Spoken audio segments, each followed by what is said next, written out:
guys, welcome back for another exciting episode. This one's going to be awesome because we're actually talking with Valerie Fischer, who is coming to us from the Philippines. So she's a whole day ahead of us, so she can tell us what happened on Wednesday. um, I love just the ability of Zoom and being able to have this podcast and connect with women on the other side of the planet is just the coolest thing in the world. And it is like we are both just sitting here on a screen having a conversation with each other like we're in the same room. So just pause for a moment and think about how incredibly awesome that is. Because I think a lot of times we're like, oh, we're turning into Zombies and we have this call and that call, and then we're on to the next one. But what an incredible thing. Think like 100 years ago, like if someone would have been able to see this, they would have thought this was the most sci-fi crazy ass shit ever. So I think it's super cool. And in the spirit of Thanksgiving, in the week that we're recording this, I just want to be super thankful, and I'm full of gratitude that we have the ability to be able to do these things. So, Valerie, thank you so much for being on the Ladies Kickin' Ass podcast. I'm going to turn it over to you. Please give us your backstory, how you landed in the Philippines, what you're doing for work, and how you inspire women and are living that kick ass lifestyle on the daily. Yay, thank you so much. I just realized that this is actually Thanksgiving weekend in the US. And I'm so very grateful for being here on this podcast for, recording for this week. Okay, who am I usually describe myself as a dreamer, a wanderluster, and a storyteller. If you follow me on my personal Instagram, that's how I describe myself. Dreamer. We didn't grow up, I grew up poor, but I did not let that stop me from pursuing the things that I love in my life. And even my own dad, he was like, "You're too much of a dreamer. You're too ambitious." You would always have people who will say we're too ambitious, we're too much of a dreamer. But then I didn't let that stop me. And then Wanderluster, uh, used to that I would be able to travel. I used to avoid going to libraries and even bookstores because I would see all of those Lonely Planet books and I'd be like, oh my God, someday I'm going to travel there too. But then again, because I'm a dreamer, I was able to also now travel the world, and a storyteller because before we started recording, I said I really want to share that story, my story, to other people from all parts of the world, so that they will realize that regardless of your birth, regardless of your where you are in the world, you can have control over your life. In fact, I'm an NLP practitioner. It's neuro-linguistic programming. You have all the resources to succeed in life. You just have to be aware of those and use them really to your advantage. Oh, So that's my yes. short fish bio. So true. So many times I hear people, and it's not just women, I hear men say this a lot too, like I'm stuck, I'm just stuck here, I'm stuck. And like my brain does not compute stuck. I have never felt stuck, and I'm not saying that that doesn't exist. I have empathy for that because I'm like, well, turn the other direction, like leave your shoe if you're stuck in the mud. Like, why are you stuck? I would love to get your input on that. Like, what do you think makes people feel like they're stuck and they're unable to pivot? Because I know you went through a big transition with COVID, and I think a lot of people are still trying to come out of this. Like, there was like the great resignation, and then people went out on their own, and now they're like, shit, that's not working, and now they're like trying to figure out what they're doing. I know this as an employer because now those people are coming back and looking for jobs.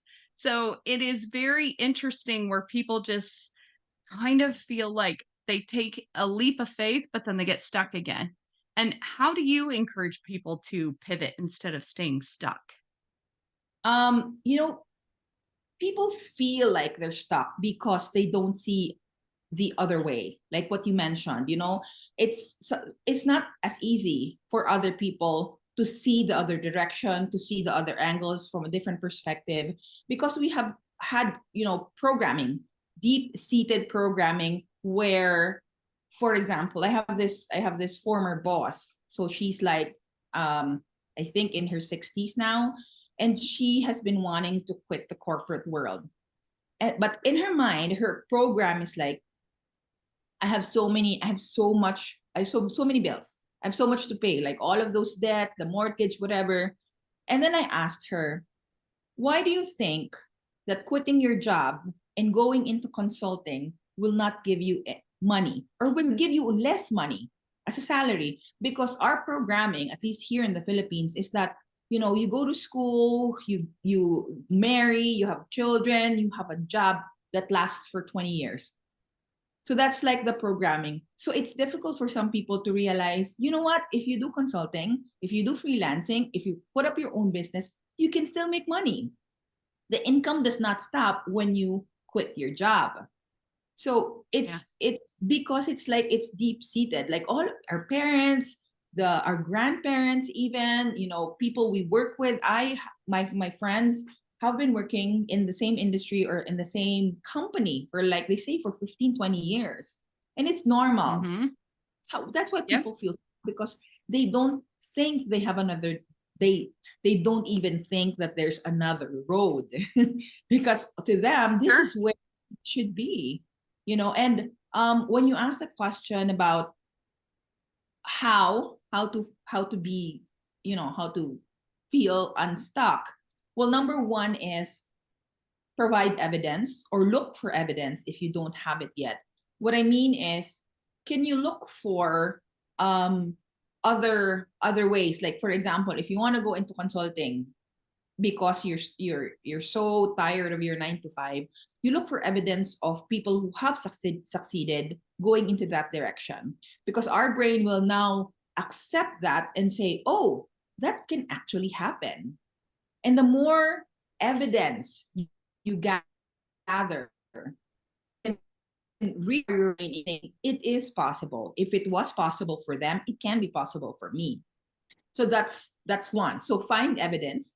The second thing is, this is exactly what I did, because in 2020, like I said, there's like a linear path towards success, or our meaning of success. So to me, I was in the advertising world for a long time, and then marketing and advertising, and marketing, up to that level where I was already a chief marketing officer.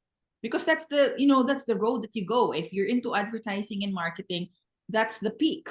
That's the highest you can go, right? The chief marketing officer. But then I lost the job. I was fired at the start of the pandemic because I was new. And like all of the executives were fired. It was a top heavy company, and then everyone, just so that the others could survive, because they will be able to provide more and longer for those that remained. So what I did was, this is an actual strategy, actual tactic. I got my notebook. I wrote down all the things that I have been doing in the past, not the titles, but the things that you have been doing. Say, for example, I used to be an account executive for an advertising company. What did that entail? It entailed organization, client services, client management, ideation. I was, into events. What did that entail? I talked to suppliers. I talked to contractors. I talked to creatives. I was in marketing. What did that entail? And then this exercise actually also became some sort of a regression, because that's when I realized you go as far as you can, like as far as you can in your memory, about the things that you have been doing in the past, the things that you're good at, and the things that you enjoy. I realized, and I had to talk to my dad about this, that when I was 12 years old, I was actually doing some tutoring work for kids that are young, who are younger than me. So I was 12, I was tutoring 7, 8-year-old for math, etc. And I asked my dad, did I do this?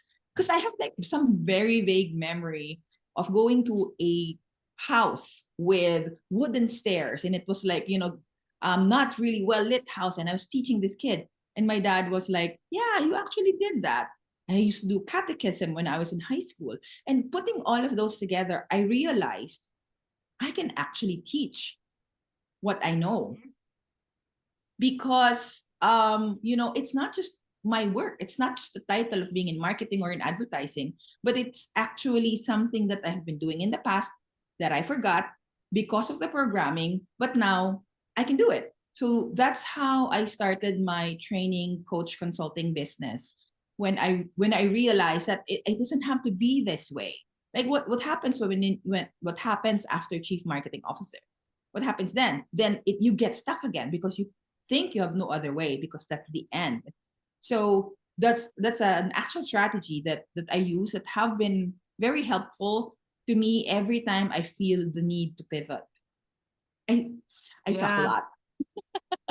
That was great. No, it's great. I was taking some notes while you were writing on that too. There really is this big it's such a false sense of security. That's what I'll say. You know, when you're working for this big corporate company and people are like, "Yeah, but then I get my weekly paycheck." This is something that me and my husband went through a lot when we first were married, and I was like, "Why don't you come work for my business? Like, why don't you come over here?" And he's like, "But then I get a guaranteed paycheck and I get this." And I'm like, "Guaranteed?"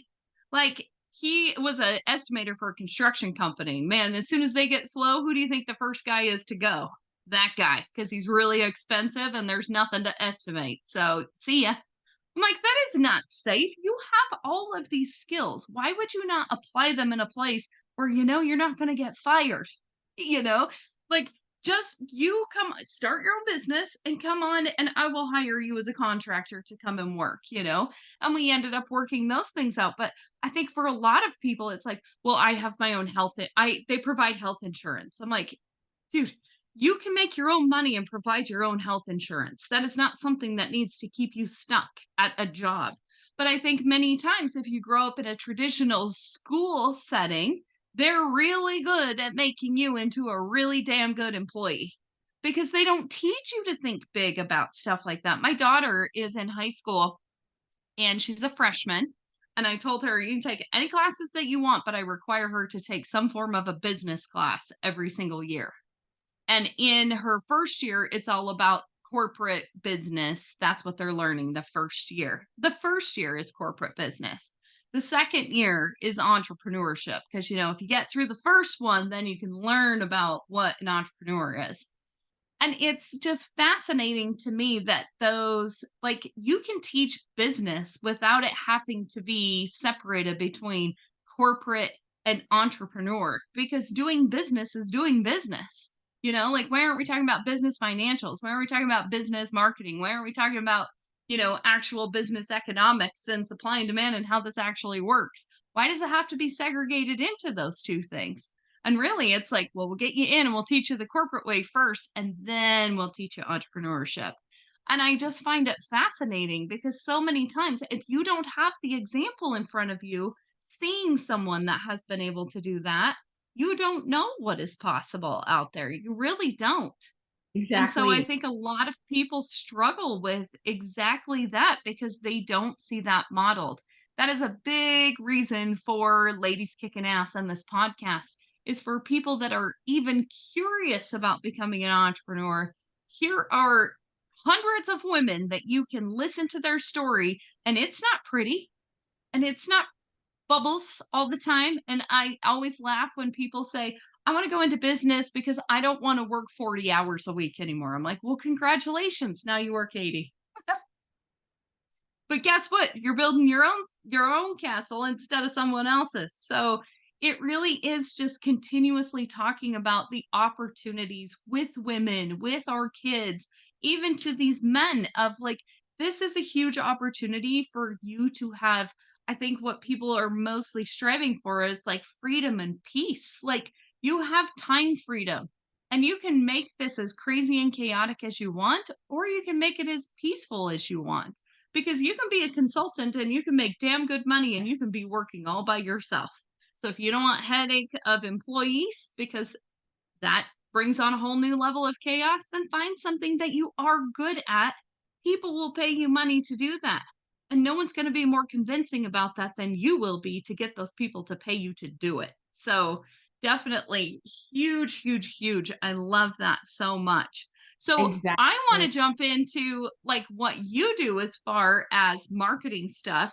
Many times people will say, well, there's already a bunch of business coaches. There's already a bunch of marketing people. Like that market is saturated. And I say that's bullshit because no one does it like you do it and someone needs to hear it from you. So how do you differentiate yourself as a consultant with what you're doing? Yeah, so this is another thing where maybe if I was not a neurolinguistic programming practitioner, I would also be stuck. Because in 2020, when I was writing down all of those things, one of the things that I wrote down is I'm an NLP practitioner. So NLP practitioner, we have techniques. It's a study in psychology that studies excellence, like modeling, like I mentioned earlier, because there has to be evidence in our brain that provides material that it can be true, for you to be able to reframe and rewire your brain. So we studied that. I studied that right before. I think this was in 2018, and so I was practicing it on the side, and I realized that nobody has actually ever combined neurolinguistic programming and digital marketing, because that's what I've been doing. I mean, marketing in general, marketing, advertising, PR, all of those things fall under marketing. I've been doing for 20 years. And then NLP. When I put forward the concept in some of the Facebook groups that I joined at that time, like coaches, consultants, trainers, etc., I had a lot of naysayers. They were like, "What? That's BS. Like, it's woo woo. It's not true. It's a pseudoscience." And I'm like, "Wait, so this means if I was nor if like if I was not the way that I am, I would immediately say I'm not going to do this." But because I can reframe it, I actually saw the opportunity. Having naysayers, having people say it cannot be done means it has not been done. And it's a Yep. huge opportunity because there's zero market for that. So what did I do? Mhm. I trademarked it, the brain science selling concept. I called it a different name, and then I trademarked it. So now Smart. everybody, and I myself, like, in front and center. I attended as a speaker, like I made myself a speaker. NLP Masters Summit, NLP conference, NLP like all of those NLP summits, I presented myself as an NLP and marketing expert. And that's how my life changed. Yeah. You can't be afraid to be this is something that women have such a hard time wrapping their brain around. We have such a hard time promoting ourselves. Like, talk about yourself for what you are, you know? You presented yourself in a way that people are like, that sounds interesting. What is that? Even if that's a conversation piece, and it gives you clout when you are promoting yourself to be able to do new things.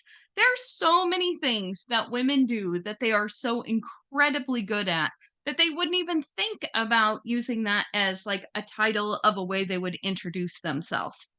And something that I actually heard this from a business coach. This was advice from a business coach. And I have mentioned this several times on the podcast, but it's so good. I'm going to tell you too. Like, have three of your closest friends or people that know you the best write 3 paragraphs about you and then put those together and make a bio out of it. And if you can't pick it out, take those 3 paragraphs the 3 paragraphs from 3 different people that they wrote to you, smush it together in a chat GPT, just paste them one right after another and say, write me a badass bio, write me a professional bio, write me a fun mom friend bio, whatever it is that you're promoting yourself for. Use those 3 things. It will be the most incredible thing ever that you probably would have never, ever, ever promoted yourself to be that way. And now you have this incredible perspective from 3 people that love and adore you and know you best. That's how you put together something if you're having a hard time trying to figure this out. That's also a really great way to just look at stuff and be like, oh my God, I could make a business out of this. I could sell this as a service. I could do this because people sometimes will tell you that you're really good at something that you think everybody else already knows how to do, except people don't. And people Yeah. look at you as the expert in that, and you have completely undermined yourself in the fact that you could build a business or have a service or a side hustle or anything off of that. I agree. Yes, because sometimes, imposter syndrome, we always question ourselves, like, Mhm. I really this good? Like, how dare I do this? Like, I was like, I was in a conference, my very first conference, when I saw my poster included in with all of those experts that I used to just listen to or watch. I'm like, oh my God, I was crying because I couldn't believe that Yeah. I can be one of them. Yes. And it's so cool to see that. It's so cool to feel those happy tears of, like, holy shit, I did it, you know? Then stop and celebrate that because we don't do that. So many times I think we're waiting till like, well, when I get here, then I'll celebrate. Or if I hit this sales goal, or if I hit this milestone, or when I lose the weight, or when I get this job, or I do whatever this stupid shit is that we tell ourselves. Celebrate the little wins across the way because I'll tell you, I've had some huge goals that I've even hit. And when you get to it, you're like, oh, that's it. Like, I thought this was going to feel so much different. Like, hitting my first six. So, I own a home service company, I own a septic construction and pumping company. And I remember when we hit our first six-figure month, like, I called my business coach at the time and I was like, freaking out that we had finally hit six figures in a month. That feeling to me is so much greater than when we hit the seven figures. Because it was like, if I hit six figures in a month, then it made it possible for me to hit seven figures in a year.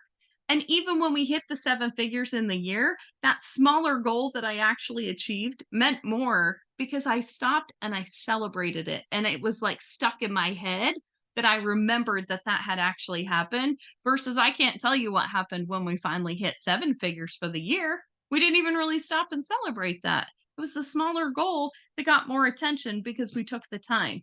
And your brain will remember those things. So celebrate the little things along the way because many times that's what resonates with you longer than even hitting the big final goal. Because many times when you do that, you're like, well, that was the end. So now I have to make a new goal. And now it's like starting over again. So really, really promote yourself and celebrate the stuff that you are super awesome at. We're really good about picking out shit that we suck at. We need to start be better at pointing out the stuff that we're good at and talk about it. Like how many of us have achievements that we don't talk about? Like ever. It's Yes. crazy. Some of us are afraid to be seen also because when you decide to be seen, everything else will be seen. Yes. I was at a Brandon Burchard conference and Jamie Kern Lima was there speaking. And she was talking and I will never, she just said, quit hiding in plain sight. How many of you are hiding in plain sight? You're there. You have awesome potential. You know what you want to do. You're ready to pull the trigger, except you won't do it because you could just stand here and blend in with everybody else. Like, stop it. How many people are doing that? So many people do. I know I have done that for years because I don't want to stand out. I like was scared to death of the rejection and the criticism, and some people might not like me. You really got to that's a lot of doing a lot of the dark works too, of like getting over that stuff. If you've got haters, you must be doing something. It's getting attention. Yes, I mean, when you're building a brand, it's either they hate you or they love you. You Yeah. can't sell And you're going to everybody. get them both. Yeah, it's the basic Yeah. rule in marketing. You're not for everybody, and that's okay. Because for those people who you are everything to, you can serve them the best way that you can. And I think that's also Yes. another reframe. That's how I reframe whenever I have to put myself, you know, out in public again. Because it's hard. Like even in conversations where I have to put myself on video, when I see myself on camera, I'm like, okay, my eyebrows are not fixed, my eyes are not equal. It's like I see all of these things and then I get shy, but then I switch to, wait a minute, who are you serving? Is this for you? If this is for you, then, leave the conversation right now. But if this isn't for you, and if it's for the people you serve, then, just be there and share what you can. Because this conversation, the summits, the conferences that I attended, all the trainings that I do, it's not for me. So why will I be scared? I mean, who refuses help? If it's for them, you just show up. Oh, that's so good. Because I think a lot of times people like shy away even from social media or really putting themselves out there with things because they're like, "Oh, I don't like even podcasting. I don't like the sound of my voice. I don't like to be on video, like I just went and picked my daughter up from school and I was like sitting in the car and I'm like having this mild panic attack because I have so much stuff I need to get done in the next 24 hours. And I'm like, how am I going to cram all this in? And then finally, I was just like, you know what? I cannot be the only one that is feeling like this right now. Like, I got all these kids out for school. I got to go to work. I got this. Like, give yourself some grace. Like, even just, I just turned it on. My hair was a hot mess. I was just like, you know what? Like, I can't be the only one that is feeling this way. And so if you need to hear this, just permission to give yourself some damn grace. You don't have to get everything done before Saturday. You don't. It's still going to be there on Monday. Like, just enjoy your family, be thankful for where you're at, let it go, And although it really made me feel better to do that, there's so many people that have already responded to that saying, I needed to hear that today. And so it's really being brave enough to put those thoughts out there, even if you think people are going to think I'm crazy because I'm saying this, because this isn't the nice thing to say, or this isn't the right way to say it. Everyone's so worried about that. Just be your authentic self. You will be amazed at how many people will connect with you more than if you're trying to be somebody that you're not. I agree. I've also realized when you were saying about, being your authentic self, um, I have this kind of, it used to be unintentional, but now I do it like on a more regular basis. I do my Throwback Thursday posts on my personal page, which I sometimes, also show to my business. And that until now, one that resonates with people the most. Yes, we do have this thing where, we celebrate winners. We want to be part of the winners. But the thing that resonates with people is you struggling, you not being positive all the time. It's you who is, you don't want to wake up this morning just because you feel tired last night. Or it's you who had to suffer through something in the past. That's what people resonate with the most because they realize that you're human too. You're a real person like them. And when we embrace that we're just human just like anyone else, then it's more, how do I say, it's more relatable, it's more friendly that way. And I realize that's what people, at least my network, that really blows up as a content, if you put it out as content, because people need to hear that. Yes. People do need to hear it. I think the days of like, oh, when people would say, is that Instagram worthy? Like, is it pretty enough? Is it perfect enough to go on there?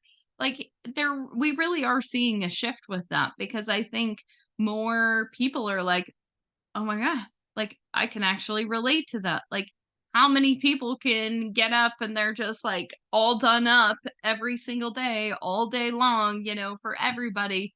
It's not relatable, it becomes this feeling of I'm not good enough when you consistently watch things like that are happening. And what you want, if you're putting yourself out there to make a difference, is to help people feel better about where they're at, what their dreams are, what they're doing. They messed up, they failed at something. Great. What are we doing next? Like just continuing to encourage people. I think social media can definitely be set up to kick your ass or kick your ass into gear, Like my thing is like my social when people say, "Oh, you just scroll aimlessly." I'm like, "I don't just ever get onto the search spot and just start scrolling. Never." Because I know that's a rabbit hole that gets ugly real fast if you start looking at like you stop at one little thing, then the whole thing just blows up. I only look on Instagram the people that I intentionally follow. So whatever is on people's feed that comes up on that, that's the only thing I look at. Because if you are continuously looking at stuff of, I wish I was, instead of like encouraging things, like mine is like my Instagram scroll in the morning is like, okay, ready to go. Like it's like a pep talk of quotes and, business owners that are doing little snippets of good advice, or, like awesome little moms and like funny pictures of like baby cows that make me happy, like little things like that. You can set that up to help you or to hurt you. And we really have to really take an evaluation of that this weekend. Everybody may have a little bit of downtime if you're in the States with Thanksgiving and you're just kind of sitting around. Look at your social media feed. Look at the things that you're feeding your brain and see, like, is this encouraging to me, or is this really hurting me and making me feel like I'm a loser because I'm not where somebody else is at? And if those people are too much for you, unfollow them. No one cares.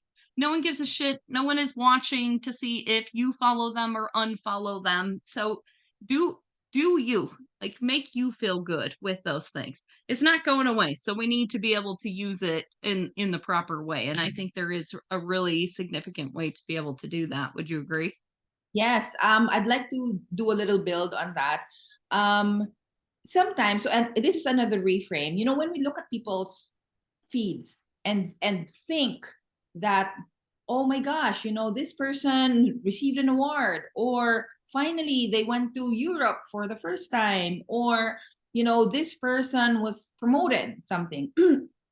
It's easy to feel insecure and inferior if nothing's happening in our lives. But I will ask you to do a reframe, because, like we mentioned earlier, you can use these people as models. So instead of saying, I wish I have their life, you can say, one day I will have their life. It becomes more action oriented, because when you say you wish, you stop there. But when you say I will, or one day I will, then you're telling your brain, come on, brain, let's come up with plans and strategies on how we can use that. Because these will become Yes. your models, they become your evidence. It can happen. So just switch it a little bit and say, okay, I have these people. I will follow these people because I want to be like them. One day I will have their life, but I will not stop with I wish. I will do it. I will find ways on how to do it, because if they can, I can too. Absolutely. Oh, that is very good. That is a very good addition to that. I love that so much. Well, Valerie, this has been such an awesome conversation. Oh my gosh. I think that just having real conversations with women before we jumped on this podcast, I just want everybody to know it was the first time Valerie and I have met. It was just, let's have a conversation as two girlfriends, just talking about things that we think people need to hear today. And I would challenge anybody that's listening to this, seek out people. This is why I love this podcast so much. Seek out people that you can just have random conversations with.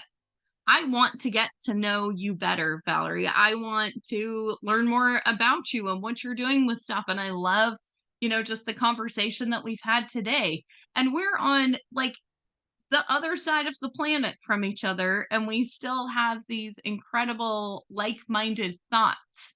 And you can build a circle of women that you can't just go next door and have a glass of wine with, but you could sit on Zoom and have a glass of wine with.